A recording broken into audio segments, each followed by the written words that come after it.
Hello friends, welcome to my channel. आज हम करेंगे IC38 नया सिलेबस हिंदी अध्याय नंबर 16, जिसका नाम है जीवन बीमा में मूल्य निर्धारण और मूल्यांकन। चैप्टर शुरू करने से पहले जान लेते हैं कि जो हमारा चैप्टर नंबर 15 था उसके बोनस प्रश्न का उत्तर क्या है। बंधक मोचन बीमा यानी कि MRI गृह ऋण उधारकर्ताओं के लिए डैश सुरक्षा प्रदान करता है। तो आपको बताना है कि जो बंधक मोचन बीमा है ना, वो जो गृह ऋण के उधारकर्ता होते हैं उनको किस प्रकार की सुरक्षा प्रदान करता है, सामाजिक, वित्तीय, भौतिक या फिर मूर्त। तो देखिए, वित्तीय सुरक्षा प्रदान करता है बंधक मोचन बीमा, तो इसलिए ऑप्शन बी जो है आपका सही उत्तर है।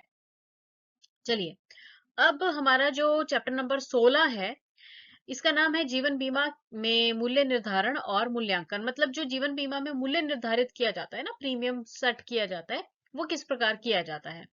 तो चैप्टर बहुत ज्यादा लंबा नहीं है, इसमें हमने क्या करना है, बीमा मूल्य निर्धारण, मूल तत्व और अधिशेष और बोनस।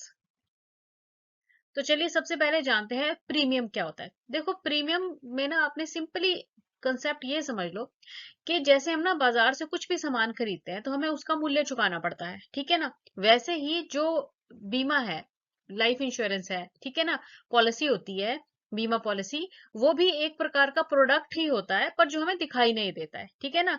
और जब हम बीमा खरीदते हैं तो जो उसका हम मूल्य चुकाते हैं ना, उसे ही हम क्या कहते हैं, प्रीमियम कहते हैं, ठीक है जी।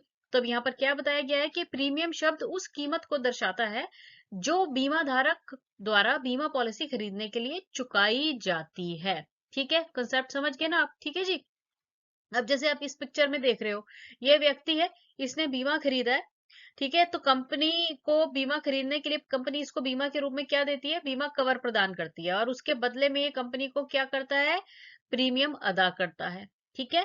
अब यहाँ पर बताया गया है कि प्रीमियम की जो दरें है ना, वो संभावित व्यक्ति की आयु और योजना पर निर्भर करती है। मतलब उस व्यक्ति की एज कितनी है, आयु कितनी है, ठीक है, और कौन सा प्लान उसने लिया है, उस पर डिपेंड करेगा कि प्रीमियम कितना उससे लिया जाएगा। उसके बाद है जी प्रीमियम के घटक, ठीक है। अब प्रीमियम के घटक जो है इस पिक्चर में आप देख रहे हो, मर्त्यता, मर्त्यता मतलब जो डेथ रेट है, मृत्यु दर है, बोनस लोडिंग, देन ब्याज, रिजर्व और प्रबंधन यानी कि मैनेजमेंट के खर्चे। तो ये बेसिक चीजें रहती हैं जो कि प्रीमियम के घटक हैं। घटक का मतलब है कि जब प्रीमियम को कैलकुलेट किया जाता है ना, तो ये सारी चीजों को इंक्लूड किया जाता है और उसके बाद जो है प्रीमियम की वैल्यू बनाई जाती है। अच्छा, उसके बाद है जी सकल प्रीमियम। सकल प्रीमियम में आपने ये फॉर्मूला याद रख सकते हो तो कर लेना। इसमें क्या है, शुद्ध प्रीमियम जमा व्यय के लिए लोडिंग, आकस्मिकताओं के लिए लोडिंग और बोनस लोडिंग। तीन प्रकार की लोडिंग जो है वो जुड़ती है शुद्ध प्रीमियम में, फिर वो सकल प्रीमियम, जिसे कि ग्रॉस प्रीमियम प्रीमियम भी कहा जाता है, वो बनता है। नेक्स्ट है जी अधिशेष। अब अधिशेष क्या है, देनदारियों के मूल्य से परिसंपत्तियों के मूल्य की अधिकता, ठीक है। और यदि यह ऋणात्मक है तो इसे तनाव के रूप में जाना जाता है। तो यहाँ पे आप इसका फॉर्मूला याद रखेंगे, अधिशेष का क्या होता है, परिसंपत्तियां माइनस देयता, ठीक है। परिसंपत्तियों में से अगर देयताएं जो हैं उनको माइनस कर दिया जाए तो अधिशेष की वैल्यू हमें मिल जाती है। अच्छा, उसके बाद है बोनस। बोनस का मतलब क्या होता है, बोनस का भुगतान अनुबंध के अंतर्गत देय मूल्य लाभ के अतिरिक्त किया जाता है। मतलब क्या है कि जो मूल्य लाभ है उसके अतिरिक्त बोनस मिल जाता है, ठीक है ना। तो उसे हम क्या कह देते हैं, बोनस कह देते हैं। जैसे सम एश्योर्ड आपने लिया, जब मेच्योरिटी आएगी तो सम एश्योर्ड में बोनस भी ऐड होके मिलता है, तो वो एक्स्ट्रा जो लाभ मिल रहा है उसे बोनस कहा जाता है। चार प्रकार के बोनस यहाँ पर बताए गए हैं, terminal bonus, super compound bonus, compound bonus और सरल प्रत्यावर्ती बोनस। चलिए, अब है हमारे अभ्यास के प्रश्न, ध्यान से करना है कॉन्सेप्ट्स को समझते हुए। पॉलिसी लैप्स का मतलब क्या होता है। देखो क्या होता है कि ना, जब हमने पॉलिसी जो है वो खरीदी है, ठीक है। अब जब तक हम उसका पैसा भरते रहेंगे, पॉलिसी हमारी जो है वो ऑन रहेगी, चालू रहेगी। पर जब पॉलिसी का जो प्रीमियम है वो आप देना बंद कर देंगे ना, तो पॉलिसी हो जाएगी बंद, जिसे कि लैप्स कहा जाता है। तो अब इसमें ऑप्शन बी यानी कि पॉलिसी धारक ने पॉलिसी के प्रीमियम का भुगतान बंद कर दिया है, ठीक है ना। आप प्रीमियम का भुगतान आप करना बंद कर दोगे तो पॉलिसी क्या हो जाएगी, बंद हो जाएगी, और उसको लैप्स कह देते हैं। तो ऑप्शन बी जो है ये सही उत्तर है। बीमा पॉलिसियों के संबंध में प्रीमियम शब्द का क्या दर्शाता है? तो भाई प्रीमियम वैसे तो हमें समझ आई कि आपकी पॉलिसी खरीदने के लिए जो हम पैसा अदा करते हैं ना बीमा कंपनी को, उसे ही प्रीमियम कहा जाता है। ऑप्शंस देख लीजिए। बीमाकर्ता द्वारा अर्जित लाभ, पॉलिसी खरीदने के लिए बीमा धारक द्वारा भुगतान की गई कीमत, पॉलिसी पर बीमाकर्ता का मार्जिन, और पॉलिसी पर बीमाकर्ता द्वारा किए गए खर्च।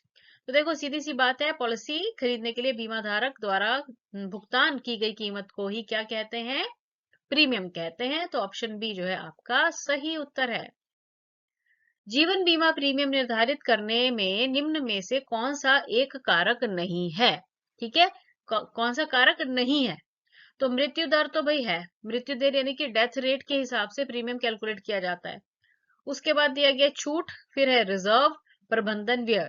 तो भाई रिजर्व भी रखे जाते हैं और मैनेजमेंट का खर्चा भी होता है, पर छूट जैसी कोई भी चीज नहीं होती है जीवन बीमा के प्रीमियम डिसाइड करने में। तो इसलिए ऑप्शन बी जो है ये सही उत्तर है। पॉलिसी वापसी क्या है? देखो पॉलिसी वापसी क्या होती है कि ना, इसको ना सरेंडर भी कहते हैं। ठीक है, मतलब आपने क्या किया कि अपनी पॉलिसी आपकी चल रही थी और आपको लगा कि अब मुझे इसकी जरूरत नहीं है, तो आप क्या कर सकते हो, पॉलिसी को बंद करवा सकते हो। ठीक है, पहले तो ये 2 साल बाद करवा सकते थे, पर अब 1 साल तक अगर आपने प्रॉपर पूरा प्रीमियम भरा हुआ है तो 1 साल के बाद आप अपनी पॉलिसी को सरेंडर करवा सकते हो और उसके बदले में आपको सरेंडर वैल्यू जो है वो मिल जाएगी। ठीक है, तो अब ऑप्शंस दी गई हैं कि पॉलिसी धारक द्वारा प्रीमियम भुगतान बंद करना। तो भाई अगर प्रीमियम का भुगतान बंद करोगे ना तो वो पॉलिसी वापसी नहीं होती, वो तो पॉलिसी का, उससे क्या होगा, पॉलिसी बंद हो जाएगी, लैप्स हो जाती है। अर्जित सरेंडर मूल्य के बदले पॉलिसी को सरेंडर करना, पॉलिसी अपग्रेड करना, पॉलिसी डाउनग्रेड करना। तो भाई पॉलिसी वापसी में क्या है, जो भी सरेंडर वैल्यू बन रही है, सरेंडर मूल्य बन रहा है, वो ले लेना और उसके बदले में पॉलिसी को सरेंडर कर देना, बंद करवा दिया। ठीक है, तो पॉलिसी वापसी हो गई। तो ऑप्शन बी जो है ये आपका सही उत्तर है। अब है अगला प्रश्न जिसमें पूछा गया है कि नीचे दिए गए में से कौन सा अधिशेष को परिभाषित करने का तरीका है? तो चेक करते हैं। अत्यधिक देनदारियां, अत्यधिक कारोबार, परिसंपत्तियों की तुलना में देनदारियों का अतिरिक्त मूल्य, या फिर देनदारियों की तुलना में परिसंपत्तियों का अतिरिक्त मूल्य। तो भाई देखो, जब देनदारियां कम होंगी, परिसंपत्तियां ज्यादा होंगी, तभी आप कह सकते हैं कि ये अधिशेष है। ऑप्शन डी जो है आपका सही उत्तर है। जीवन बीमा कंपनियां खरीदार को देय प्रीमियम पर छूट दे सकती हैं, जो कि डैश के आधार पर देय है। तो भाई खरीदार द्वारा चुनी गई बीमित राशि, खरीदार द्वारा चुनी गई पॉलिसी का प्रकार, खरीदार द्वारा चुनी गई योजना की अवधि, खरीदार द्वारा चुनी गई भुगतान विधि। तो खरीदार द्वारा चुनी गई बीमित राशि पर हो सकता है कि जीवन कंपनियां कई बार प्रीमियम में छूट दे सकती हैं। तो ऑप्शन ए जो है ये सही उत्तर आएगा। प्रीमियम निर्धारित करते समय ब्याज दरें महत्वपूर्ण घटकों में से एक हैं। ब्याज दरों के संबंध में नीचे दिए गए कथनों में से कौन सा सही है? जितना कम ब्याज दर मानी जाती है, प्रीमियम उतना ही कम होता है। जितनी अधिक ब्याज दर मानी जाती है, प्रीमियम उतना ही अधिक होता है। जितनी अधिक ब्याज दर मानी जाती है, प्रीमियम उतना ही कम होता है। और ब्याज दर, तो देखिए इसमें जो सही उत्तर है ना वो ये है कि जितनी अधिक ब्याज दर मानी जाती है उतना ही प्रीमियम जो है वो कम होता है। तो प्रीमियम निर्धारित करते समय ब्याज दरों में जो महत्वपूर्ण घटक है वो ऑप्शन सी आएगा। बीमा कंपनियों द्वारा परिसंपत्तियों के मूल्यांकन के संबंध में डैश वह मूल्य है जिस पर जीवन बीमाकर्ता ने अपनी परिसंपत्तियों को खरीदा या अधिग्रहित किया। तो उस मूल्य को क्या कहेंगे? छूट वाला भविष्य मूल्य, छूट वाला वर्तमान मूल्य, बाजार मूल्य, या फिर बही मूल्य।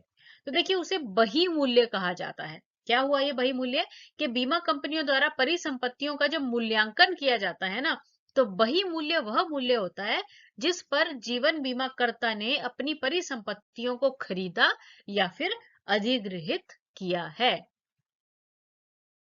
डैश के मामले में एक कंपनी बोनस को मूल लाभ और पहले से जुड़े बोनस के प्रतिशत के रूप में व्यक्त करती है। तो देखो एक तो हो गया मूल, और फिर जो बोनस का प्रतिशत भी जोड़ा जा रहा है तो उसे क्या कहेंगे? देखो, उसे कहा जाता है कंपाउंड बोनस और हिंदी में उसे कहते हैं चक्रवृद्धि ब्याज या फिर बोनस। तो ऑप्शन बी जो है आपका सही उत्तर है। उन दो पॉलिसी फीचर्स के नाम बताइए जिन पर बीमाकर्ता द्वारा प्रीमियम पर छूट दी जा सकती है। तो चेक करते हैं, यहाँ पर दो फीचर्स के बारे में पूछा गया है। पॉलिसी प्लान, जोखिम कवर, पॉलिसी प्लान और प्रीमियम का तरीका, पॉलिसी बीमित राशि और प्रीमियम का तरीका, और बीमित राशि और पॉलिसी प्लान। तो भाई देखो, दो जो फीचर्स है ना जिन पर कंपनियां छूट दे सकती हैं वो बीमित राशि और प्रीमियम का तरीका है। मतलब क्या है कि इकट्ठा प्रीमियम दे दिया अगर, है ना, तो उसमें छूट मिल जाती है थोड़ी बहुत। ठीक है जी, तो ऑप्शन सी जो है आपका सही उत्तर आएगा। चलिए, अब आगे आपका बोनस प्रश्न ध्यान से पढ़ना है और सही उत्तर मुझे कमेंट करके बताना है। वैसे आपको नेक्स्ट चैप्टर के स्टार्टिंग में इसका सही उत्तर मिल जाएगा। अधिशेष की गणना करने का सूत्र क्या है? संपत्ति माइनस देयता, संपत्ति प्लस देयता, संपत्ति को डिवाइड कर दीजिए देयता से, या फिर संपत्ति को देयता से मल्टीप्लाई करके। ठीक है, तो जो भी सही उत्तर है वो जल्दी से मुझे कमेंट करके बताइए। Thanks for watching the video and best of luck.